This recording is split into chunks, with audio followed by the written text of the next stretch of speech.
Hi. Say hi, Miles. Right, so if you're wondering why I've got a plaster on, it's because, if you can remember when Nelly, on his ride with me days, he had a plaster on his face, didn't he? Well, he had it because one of his friends, his homies, went to prison, and he took it off, obviously, when they'd come out. So, the reason... Oh, God, his hat's fell off now, his dappy hat. So the reason I'm making this video today is one of our family is going to be faced in prison tomorrow. And they're going to Newhall. So I thought that would make a little video and sort of see if we can give a little bit of a... put everybody their mind at rest, shall we, Miles? Hey? So I can only give you like the insight on Newhall when I went. It really isn't as bad as you think it is whatsoever. I mean, when obviously, you've heard me say 100 times, you know, it was my worst fear in life. I thought some big beefy lesbian's going to want to let me pussy for free, and I'm going to want to charge a grandma gold in Virginia. But it's nothing like that. They're just women wanting to get home to the children, basically. You know, it's God. It's just. I don't think you're not going to be on like the drug wing, are you? Because you said that you're not obviously addicted to substance misuse. So, but basically, yeah, you go in, you're going to get off the bus. Oh God, I need something to lean this bloody camera up. Miles, you can't see well, bloody. Do you like it out, everyone? So anyway, so you get onto the bus from court, and obviously you're wondering what's going on. You don't know, you know, what it's going to be like. You've got, you're scared a bit, obviously. And then you arrive, and you will get off the bus. Okay, it's not a minibus, it's a fucking sweat wagon, but you know, we're not used to pussies. And you go through to reception, and you're booked in, and your booking in process is sort of, you queue up, and when it gets to you, you're given like a prison number.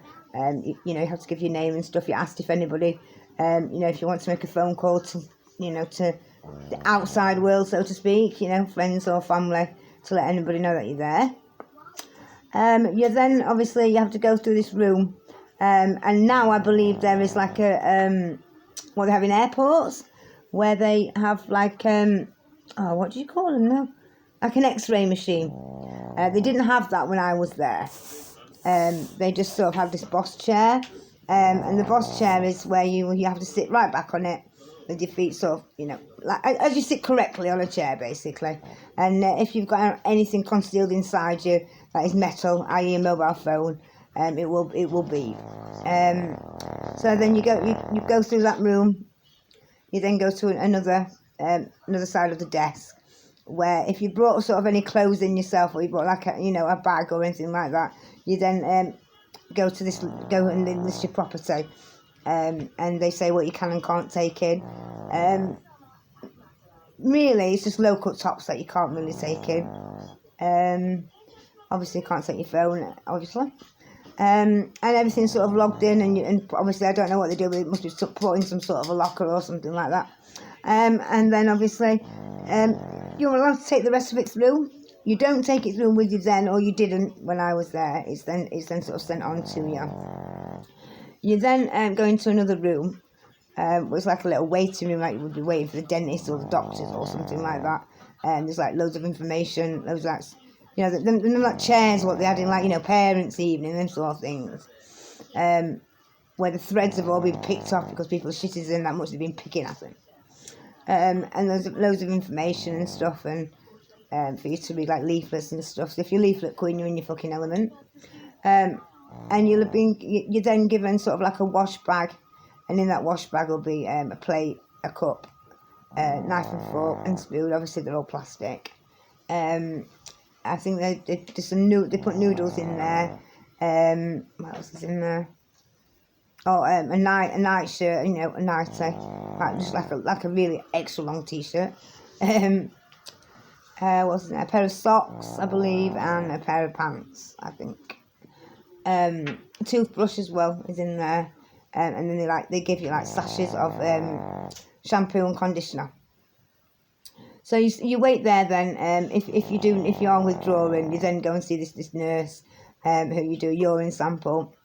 She asks sort of what you're using, if you're drinking, things like that. And then you wait for everybody to sort of, the load that's come off that bus, you all go through sort of together, so it's just a case of waiting, really. And then you are taken over to a place called the First Night Centre. So even if you're on heroin or you're on, you're withdrawing from alcohol or you're not, you'll still go and start off there. So you'll walk over. God, that's my dog snoring. So you'll walk over, and it's just a really, really, really really tiny wing. Which is literally, it's sort of like to break you in gently, really. For those of you who haven't been to prison before, it's sort of like really less daunting. As you walk in, there's on your, I'm shit with my left and right. On my right, there's the office of where the the screws are. And then it's just a really long corridor with cells off it. Single cells that you are, and then there's also some stairs that you go up to, which has got some another load of cells upstairs.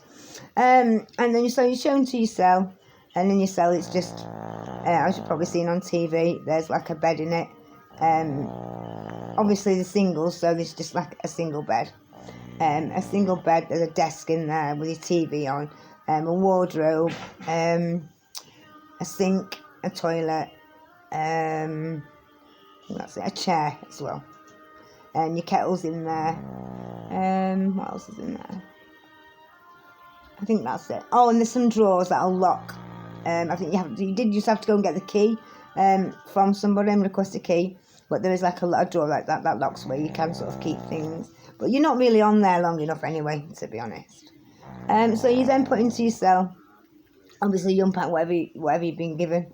If you want to, there's like tea bags as well. So there's a tea pack that goes into that the wash bag that I told you about, what's got your cups and everything in. So unless you're you're going to be dying of fucking drugs for some of you. So the last thing on your mind is a fucking cup of tea. But never mind. Oh shit, I've missed something out then and I fucking forgot. Oh yeah, so when I went, you could smoke cigarettes. So you're offered like a tobacco pack or a sweet pack, so that'll have like diluting and it'll have biscuits and things like that. So it's still the same, you still will be offered that, but obviously it'll not be cigarettes, it'll be a vape. And you pay once you start working, you pay that back in installments. So you're not sort of like stuck with the cost of it straight away. So you will still be offered that, but obviously it'll be a vape cigarette. So so you obviously can have a fag once you get into your cell and your door's shut. If you are needing methadone or help them with withdrawing from alcohol, they'll come in turn with you. Obviously work through the list, and you will be given some methadone. Obviously, if you don't, you're not on drugs. You just sort of left there, depending on what time it was. I mean, when I got there, it was night time, and then you will be let out. I'm sure I was let out, was I? Yes, I was. You get like a bit of an association. I mean, again, it's literally a corridor. This First Night Centre, that's all it is. It is literally a corridor. Your canteen is in a separate part, so you have to go through walk. It's like a fire exit at the door at the end, and you go to your dining area on that for that wing, because it is, like I say, it's tiny. It's less daunting for people. Well, obviously it is. So and you can use that time to sort of talk to people. Everyone is there in the same boat. Obviously you're not going to be very talkative, are you? I guess on your first time, but people are just nosy, aren't they? And generally in life. Like what you're in for and how long did you get? That's like the first question. It's like when you get into a taxi, isn't it? And you ask them like, how busy has it been and what time are you on to? What Peter Kay says. Well, those two questions are definitely what you get when you're in prison. How long have you got and what have you done? Just be yourself. Don't make out you're anything that you're not, because believe me, it was not going to get you anywhere at all. Just be who you are. You are who you are. And people will accept you for that. Don't make how can I put it? Don't make enemies straight away, basically. Like I said, just be yourself and keep yourself to yourself, really. When you're taken off this first night centre, you are taken to a wing. Again, I wasn't on the wing that you're going to be going on, babes, but I believe it's like really, it's like the main bit of the prison, so it's absolutely massive.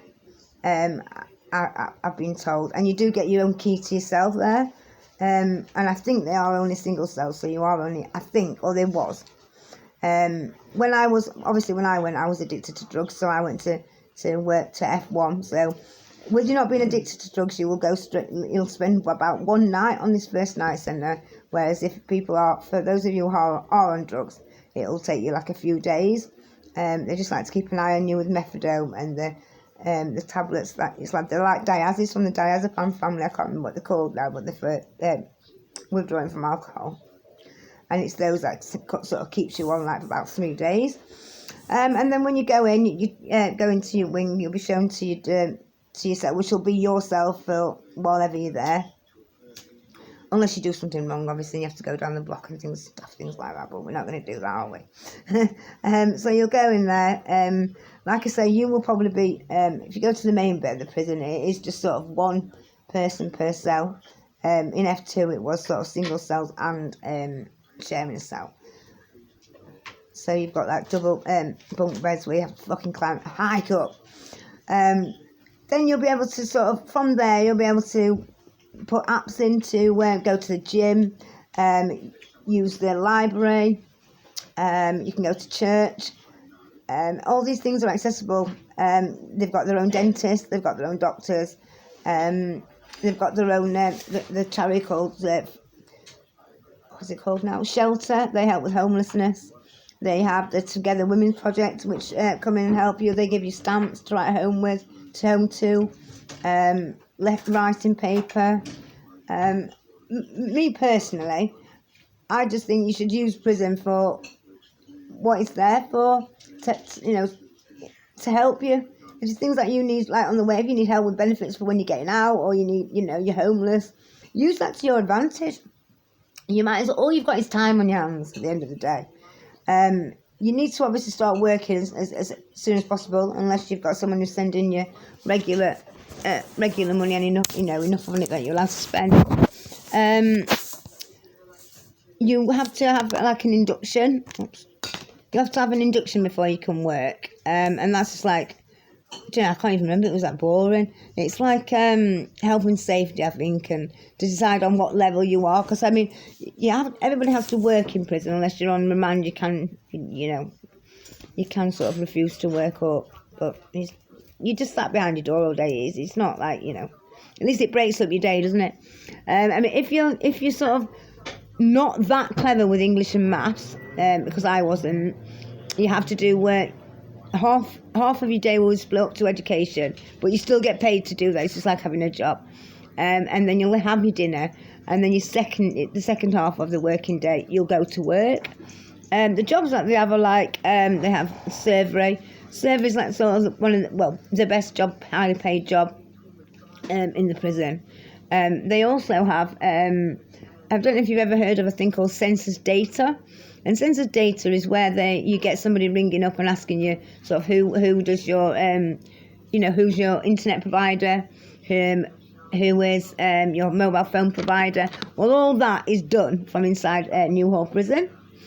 So it's like you sit in front of a computer and you ring people up and ask them and input the data. That's the job that I did, and that is quite a high paid job as well. You can have a job cleaning, a wing cleaner. I'm not sure what other jobs there is actually. I can't remember. It's a very long time ago.